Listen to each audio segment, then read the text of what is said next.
பொதுவாக வந்து பார்த்தோம் அப்படின்னா, எல்லா சிவாலயங்கள்லேயும் வந்து சிவபெருமானுக்கு வாகனமா நந்தி பவன் வந்து காணப்படுவாரு. உலகிலேயே வேறு எங்கும் இல்லா சிறப்பாக இந்த தலத்தில பார்த்தோம் அப்படின்னா, சிவபெருமானுக்கு வந்து யானை வந்து வாகனமா வந்து காணப்படுறது ஒரு தனி சிறப்பு. அந்த யானைக்கு மேல தான் வந்து இந்த ஆலயம் வந்து இருக்கிற மாரி அமைப்புல வந்து கட்டப்பட்டிருக்கும். அதாவது வந்து யானை மேல அமர்ந்து சிவபெருமான் வந்து வலம் வரக்கூடிய அமைப்புல இந்த தலத்தில வந்து காணப்படுறது ஒரு தனி சிறப்பு. வருகின்ற 29/8/2026 சனிக்கிழமை காலை 6 மணிக்கு மீனா வைஷ்ணவி தேவி டூர்ஸின் 2 நாள் ஆன்மீக யாத்திரையில் பூரட்டாதி நட்சத்திரத்தை முன்னிட்டு பூரட்டாதி நட்சத்திரக்காரர்கள் வழிபாடு செய்ய வேண்டிய இந்த தலத்தையும் வந்து நாம் தரிசனம் செய்ய இருக்கின்ற அந்த 16 தலங்களில் ஒரு தலமாக நாம் வந்து தரிசனம் செய்ய இருக்கின்றோம். மொத்தம் வந்து 2 நாள் ஆன்மீக யாத்திரை. இந்த யாத்திரைக்கான பயண கட்டணம் ரூபாய் 5000. மொத்தம் 2 நாளில் பார்த்தோம் அப்படின்னா 16 ஆலயங்களை வந்து தரிசனம் செய்கிறோம். 5 வேளை உணவு, 16 ஆலயங்களையும் சுற்றி பார்க்க ஏசி வேன் வசதி, ஒரு நாள் இரவு தங்குறதுக்கு ஏசி அறை. இந்த 2 நாளும் பார்த்தோம் அப்படின்னா குடிப்பதற்கு mineral water, coffee, tea, snacks ஆகியவை வந்து இந்த கட்டணத்திலே அடங்கும். இந்த யாத்திரையில் கலந்துக்கணும் அப்படின்னு சொல்லி நினைக்கக்கூடியவர்கள் 9655896987 அப்படிங்கிற அந்த ஜிபே எண்ணில் யாத்திரைக்கான பயண கட்டணம் செலுத்தி இந்த யாத்திரையில் வந்து கலந்து கொள்ளலாம்.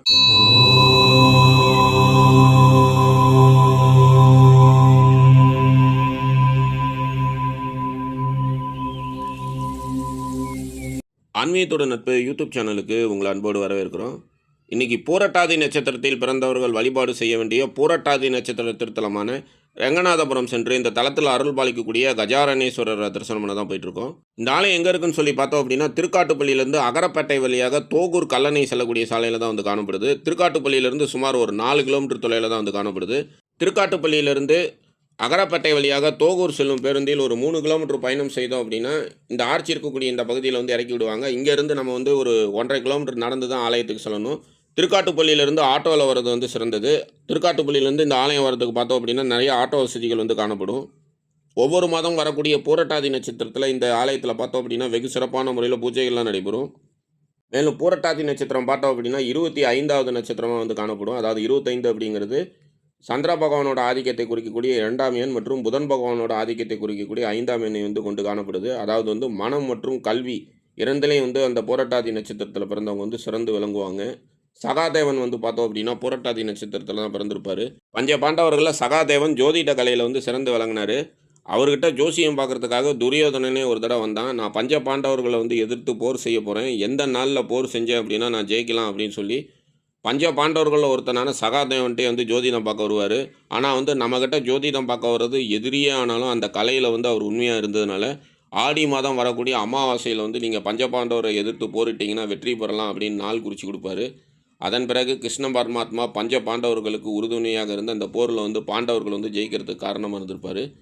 தாங்கிட்ட வந்து கலையை வந்து கேட்க வர்றது எதிரியே ஆனாலும் அந்த கலையை வந்து சரியான முறையில் வந்து உபதேசம் செய்தது வந்து பார்த்தோம் அப்படின்னா சகாதேவனோட அந்த நல்ல எண்ணத்தை வந்து குறிக்குது. போராட்டாதி நட்சத்திரத்தில் பிறந்தவங்களும் பார்த்தோம் அப்படின்னா இந்த மாதிரி ஒரு நல்ல குணநலங்களோடு காணப்படுவாங்க. போராட்டாதி நட்சத்திரத்தில் பிறந்தவர்கள் அவர்கள் வாழ்வில் ஏற்படக்கூடிய இடர்கள் நீங்க அவர்கள் பிறந்த ஜென்ம நட்சத்திரமான பூரட்டாதி நட்சத்திரம் வரக்கூடிய நாளில் ரங்கநாதபுரம் தலத்துக்கு வந்து இங்கே இருக்கக்கூடிய கஜாராணேஸ்வரர் வழிபாடு செய்யும் பொழுது பூரட்டாதி நட்சத்திரக்காரர்கள் வாழ்வில் ஏற்படக்கூடிய இடர்கள் யாவும் நீங்கும். மேலும் பூரட்டாதி நட்சத்திரனால தான் காலபைரவர் இன்றைக்கி வந்து நம்ம வந்து சொல்லிகிட்டு இருக்கக்கூடிய அந்த 7 கிழமைகளையும் வந்து தோற்றுவித்த தலமாக இந்த ஆலயம் வந்து காணப்படுது. பூரட்டாதி நட்சத்திர நாளில் காலபைரவர் 7 கிழமைகளையும் தோற்றுவிச்சு அந்த 7 கிழமைகளையும் 7 யானைகளை ஏற்றி இந்த ஆலயம் இருக்கக்கூடிய பகுதியில் வந்து உலாவர வச்சார். இன்றைக்கி நம்ம சொல்கிற ஞாயிற்றுக்கிழமை, திங்கக்கிழமை, செவ்வாய்க்கிழமை, புதன்கிழமை, வியாழக்கிழமை, வெள்ளிக்கிழமை, சனிக்கிழமை அப்படின்னு சொல்லக்கூடிய இந்த 7 கிழமைகளும் தோன்றிய தலமாக இந்த ஆலயம் வந்து காணப்படுது. இப்போ வந்து நம்ம ரங்கநாதபுரம் இருக்கக்கூடிய பகுதிக்கு வந்துட்டோம். திருக்காட்டுப்பள்ளியிலேருந்து இந்த ஆலயம் வரத்துக்கு ஆட்டோ வசதி மட்டுமே காணப்படுது. அல்லது நமது தனி வாகனத்தில் வந்து வரலாம். திருச்சியிலேருந்து வரக்கூடியவர்கள் கல்லணையிலிருந்து அகரப்பேட்டை வழியாக திருக்காட்டுப்பள்ளி செல்லும் சாலையில் பயணம் செய்தோம் அப்படின்னா திருக்காட்டுப்பள்ளிக்கு 2 கிலோமீட்டருக்கு முன்பாக இருக்கக்கூடிய ரங்கநாதபுரம் அப்படிங்கிற அந்த இடத்துலேருந்து வலதுபுறம் சென்றோம் அப்படின்னா இன்றைக்கி நம்ம தரிசனம் பண்ணக்கூடிய இந்த ஆலயத்தை வந்து அடைஞ்சிடலாம். நம்ம ஆலயம் சென்றிருந்த அன்றைக்கி பூரட்டாதி நட்சத்திரம் அப்படிங்கிறதுனால ஆலயத்தில் வந்து பக்தர்களோட கூட்டம் வந்து நிரம்பி காணப்பட்டது. வருகின்ற 29/8/2026 சனிக்கிழமை காலை 6 மணிக்கு மீனா வைஷ்ணவி தேவி டூர்ஸின் 2 நாள் ஆன்மீக யாத்திரையில் பூரட்டாதி நட்சத்திரத்தை முன்னிட்டு பூரட்டாதி நட்சத்திரக்காரர்கள் வழிபாடு செய்ய வேண்டிய இந்த தலத்தையும் வந்து நாம் தரிசனம் செய்ய இருக்கின்ற அந்த 16 தலங்களில் ஒரு தலமாக நாம் வந்து தரிசனம் செய்கின்றோம். மொத்தம் வந்து 2 நாள் ஆன்மீக யாத்திரை. இந்த யாத்திரைக்கான பயண கட்டணம் ரூபாய் 5000. மொத்தம் 2 நாளில் பார்த்தோம் அப்படின்னா 16 ஆலயங்களை வந்து தரிசனம் செய்கிறோம். 5 வேளை உணவு, 16 ஆலயங்களையும் சுற்றி பார்க்க ஏசி வேன் வசதி, ஒரு நாள் இரவு தங்குறதுக்கு ஏசி அறை. இந்த 2 நாளும் பார்த்தோம் அப்படின்னா, குடிப்பதற்கு mineral water, coffee, tea, snacks ஆகியவை வந்து இந்த கட்டணத்திலே அடங்கும். இந்த யாத்திரையில கலந்துக்கணும் அப்படின்னு சொல்லி நினைக்கக்கூடியவர்கள் 9655896987 அப்படிங்கிற அந்த ஜிபே எண்ணில யாத்திரைக்கான பயண கட்டணம் செலுத்தி இந்த யாத்திரையில வந்து கலந்து கொள்ளலாம். நீங்களே இந்த ஆலயத்துக்குள்ளார சென்று சாமி தரிசனம் பண்ணீங்கன்னா எப்படி இருக்குமோ, அது மாரி தான் இந்த காணொளியானது அமைக்கப்பட்டிருக்கு. நீங்க நம்ம சேனல சப்ஸ்கிரைப் பண்ணாம பார்த்துட்டு இருந்தீங்கன்னா, மறக்காம நம்ம சேனல வந்து சப்ஸ்கிரைப் பண்ணிக்கங்க. அப்படியே பக்கத்தில இருக்கக்கூடிய பெல் ஐகான வந்து கிளிக் பண்ணிக்கங்க. அப்பதான் நம்ம போடுற இந்த மாரி ஆலயம் சம்மந்தமான பதிவுகள்லாம் உங்களுக்கு நோட்டிஃபிகேஷனா கிடைக்கும். வாங்க இந்த தலத்துக்குள்ளார சென்று இங்கு அருள் பாலிக்கக்கூடிய கஜாராணீஸ்வரர வந்து நம்ம வந்து தரிசனம் பண்ணிறலாம். அந்த 29ஆம் தேதி தொடங்கக்கூடிய, அதாவது வந்து ஆகஸ்ட் 29ஆம் தேதி தொடங்கக்கூடிய இந்த ஆன்மீக யாத்திரையில பார்த்தோம் அப்படின்னா, பிரதமை திதிக்கான தலத்தை பிரதமை திதியில வந்து தரிசனம் செய்கின்றோம். அன்றைய தினமே பூரட்டாதி நட்சத்திரம் வரதுனால, அந்த பூரட்டாதி நட்சத்திரக்காரர்கள் வழிபாடு செய்ய வேண்டிய பூரட்டாதி நட்சத்திர தலம். அதன் பிறகு பார்த்தோம் அப்படின்னா, கண்ணுல வந்து புரை ஏற்படுது இல்லைங்களா? அந்த புரை நீங்கிறதுக்காக மூலிகை தைலம் தரக்கூடிய தலம். யோக ராகு, யோக கேது அருள் பாலிக்கக்கூடிய தலம். கண்டச்சனி, மரணச்சனி, பாதசனி, சனி பகவான், யமன் வந்து பிறந்த தலம் இப்படின்னு சொல்லி மொத்தம் 16 சக்தி வாய்ந்த சிறப்பான ஆலயங்களை வந்து இந்த 2 நாள் யாத்திரையில வந்து நாம் வந்து தரிசனம் செய்கின்றோம். இந்த யாத்திரையில கலந்துக்கணும் அப்படின்னு சொல்லி நினைக்கக்கூடியவர்கள் 9655896987 அப்படிங்கிற அந்த ஜிபே எண்ணில யாத்திரைக்கான பயண கட்டணம் செலுத்தி இந்த யாத்திரையில வந்து கலந்து கொள்ளலாம். மேலும் விவரங்களுக்கு 7994347966 அப்படிங்கிற அந்த தொலைபேசி எண்ணில் வந்து தொடர்பு கொண்டு உங்களுக்கான சந்தேகங்களை வந்து கேட்டு உங்களுக்கான இருக்கைகளை வந்து முன்பதிவு செய்து கொள்ளலாம். ஆலயத்துக்குள்ளார வந்தோடனே நந்திபவன் வந்து அருள் பாலிக்கிறாரு. நந்திபவனை வந்து தரிசனம் பண்ணிக்கிறோம். பொதுவாக வந்து பார்த்தோம் அப்படின்னா, எல்லா சிவாலயங்கள்லேயும் வந்து சிவபெருமானுக்கு வாகனமாக நந்திபவன் வந்து காணப்படுவார். உலகிலேயே வேறு எங்கும் இல்லா சிறப்பாக இந்த தலத்தில் பார்த்தோம் அப்படின்னா, சிவபெருமானுக்கு வந்து யானை வந்து வாகனமாக வந்து காணப்படுறது ஒரு தனி சிறப்பு. அந்த யானைக்கு மேலே தான் வந்து இந்த ஆலயம் வந்து இருக்கிற மாதிரி அமைப்பில் வந்து கட்டப்பட்டிருக்கும். அதாவது வந்து யானை மேலே அமர்ந்து சிவபெருமான் வந்து வலம் வரக்கூடிய அமைப்பில் இந்த தலத்தில் வந்து காணப்படுறது ஒரு தனி சிறப்பு. மேலும் இந்த மாதிரி அமைப்பு வந்து சித்தர்கள் சொல்லி சிற்பிகளால் வந்து செதுக்கப்பட்டதாக வந்து இந்த ஆலயம் வந்து காணப்படுது. சிவகுருமங்கல கந்தர்வ இடியாப்ப ஈச சித்தரோட சிஷியரான குருமங்கல கந்தர்வ வெங்கட்ராம சுவாமிகள் அவர்கள் அருளிய ஸ்ரீ அகஸ்தியர் விஜயத்தில் இந்த ஆலயத்தோட சிறப்புகள், வரலாறு, இங்கே வந்து எவ்வாறு வழிபாடு செய்யணும் அப்படிங்கிறதெல்லாம் சொல்லப்பட்டிருக்கு. அதெல்லாம் இப்போ நம்ம வந்து பார்க்கலாம். அதாவது வந்து அந்த கும்பாபிஷேகத்துக்கு வந்து ஆலயங்களுக்கு வந்து வேலை செய்யும் பொழுது, அந்த கண் திறக்கிற வைபவம்னு சொல்லுவாங்க இல்லையா? அந்த வைபவம் நடக்கக்கூடிய நேரத்தில பார்த்தோம் அப்படின்னா, இந்த தலத்தில இருக்கக்கூடிய இந்த யானை வந்து உயிர் பெற்று அப்படியே இந்த கோயில வந்து இழுத்துட்டு ஓடிருது. அதுக்கப்புறமேட்டு சில மந்திரங்களை வந்து சொல்லி அந்த யானைய வந்து அப்படியே நிறுத்த வைக்கிறாங்க. இந்த யானைக்கு வந்து பார்த்தோம் அப்படின்னா, மஞ்சள் குங்குமம் இட்டு இந்த யானைக்கு வந்து தீபமேற்றி வழிபாடு செய்யலாம். அதே மாரி 5 வகையான வாசனை மலர்களை கொண்டு இந்த யானைக்கு வந்து சாற்றி வழிபாடு செய்யலாம். அதே மாரி 5 வகையான சிற்றன்னங்கள், அதாவது வந்து 5 வகையான சாதம், தயிர் சாதம், தேங்காய் சாதம், தக்காளி சாதம், பிரிஞ்சி சாதம், இந்த மாரி வந்து 5 வகையான சாதங்களை வந்து இந்த யானைக்கு வந்து படைத்து வழிபாடு செய்யலாம். அதே மாரி முந்திரி, பாதாம், பிஸ்தா, மலைவாழை, மலைத்தேன் கொண்டு பஞ்சாமிர்தம் செய்து இந்த யானைக்கு அபிஷேகம் செய்து அதனை வந்து விநியோகம் செய்யலாம். மேலும் வந்து வாசி யோகம் வந்து பயிலக்கூடியவர்கள் இந்த தலத்தில் வந்து வழிபாடு செய்யும் பொழுது பலன்கள் வந்து ரெட்டிப்பாக கிடைக்கும். அதே மாதிரி வந்து 5 வகையான மலர்களை கொண்டு இந்த யானைக்கு வந்து மாலை சாற்றி வழிபாடு செய்யலாம். 5 வகையான அன்னங்களை வந்து செய்து வழிபாடு செய்யலாம். இந்த முந்திரி, பாதாம், பால், மலைவாழை, மலைத்தேன் போன்றவற்றை கொண்டு பஞ்சாமிர்த அபிஷேகம் செய்து வழிபாடு செய்யும் பொழுது மனிதர்களுக்கு பஞ்சபூதங்களால் ஏற்படக்கூடிய அனைத்து விதமான இன்னல்களும் நீங்கும், சகல விதமான ஐஸ்வர்யங்களும் சித்திக்கும் அப்படிங்கிறது சித்தர்களோட கூற்றாக வந்து காணப்படுது. கோச்செங்க சோழன் கட்டிய 70 மாட கோயிலில் ஒரு தலமாக இன்றைக்கி நம்ம தரிசனம் பண்ணக்கூடிய ரங்கநாதபுரத்தில் அருள் பாலிக்கக்கூடிய கஜாரணேஸ்வர ஆலயம் வந்து காணப்படுது. அதற்கான வரலாறு எல்லாத்தையுமே நம்ம வந்து பார்க்கலாம். அதற்கு முன்னாடி இந்த தலத்துக்குள்ளார சென்று இங்கே அருள் பாலிக்கக்கூடிய மூலவர் வந்து தரிசனம் பண்ணிடலாம். நம்ம ஆலயம் சென்றிருந்த அன்றைக்கி பூரட்டாதி நட்சத்திரம் அப்படிங்கிறதுனால இந்த தலத்தில் அருள் பாலிக்கக்கூடிய சிவபெருமானுக்கு வந்து விசேஷமான முறையில் வந்து பூஜைகள்லாம் நடைபெற்றுருக்கு. ஆலயத்தில் வந்து பக்தர்களோட கூட்டம் வந்து நிரம்பி காணப்படுது. ஆலயத்துக்குள்ளார வந்தோடனே நந்திபவன் வந்து அருள் பாலிக்கிறாரு. நந்திபவனை வந்து நம்ம எல்லாரும் நல்லா தரிசனம் பண்ணிக்கிறோம். கோச்செங்க சோழ நாயனார் கட்டிய முதல் மாட கோயிலாக திருவானைக்காவல் கோயில் வந்து காணப்படுது. அதன் பிறகு அவர் கட்டிய 2வது மாட கோயிலாக இன்றைக்கி நம்ம தரிசனம் பண்ணக்கூடிய ரங்கநாதபுரத்தில் அருள் பாலிக்கக்கூடிய கஜாரணேஸ்வர ஆலயம் வந்து காணப்படுது. பூரட்டாதி நட்சத்திரத்தை முன்னிட்டு பக்தர்கள் வந்து இங்கே இருக்கக்கூடிய இறைவனை வந்து தரிசனம் செய்யக்கூடிய காட்சியை வந்து பார்க்குறோம். வருகின்ற 29/8/2026 சனிக்கிழமை பூரட்டாதி நட்சத்திரம் வரக்கூடிய நாளில் இந்த தலத்துக்கு வந்து இங்கே அருள் பாலிக்கக்கூடிய இந்த மூலவர் திருவோணேஸ்வரர் என்று அழைக்கக்கூடிய கஜாராணேஸ்வரர் வந்து தரிசனம் பண்ணலாம். இந்திரன் இந்த தலத்துக்கு வந்து வழிபாடு செய்து தனக்கு ஏற்பட்ட சாபத்தை வந்து நிவர்த்தி செய்து கொண்ட தலமாக காணப்படுது. இப்போ வந்து மூலவர் கஜராணேஸ்வரர் வந்து தரிசனம் பண்ணிக்கிட்டோம். பூரட்டாதி நட்சத்திரத்தில் பிறந்தவர்கள் தங்கள் பிறந்த ஜென்ம நட்சத்திரமான பூரட்டாதி நட்சத்திரம் வரக்கூடிய நாளில் இந்த தலத்தில் வந்து வழிபாடு செய்யும் பொழுது அவங்களோட மனநிலை வந்து நல்ல தெளிவு ஏற்படும், அறிவாற்றல் வந்து கிடைக்கும். மேலும் வந்து கல்விக்குரிய தலமாக காணப்படுறதுனால மாணவ மாணவிகள் பூரட்டாதி நட்சத்திரத்தில் இந்த தலத்தில் வந்து வழிபாடு செய்யும் பொழுது அளப்பரிய ஆற்றல் கிடைக்கும்.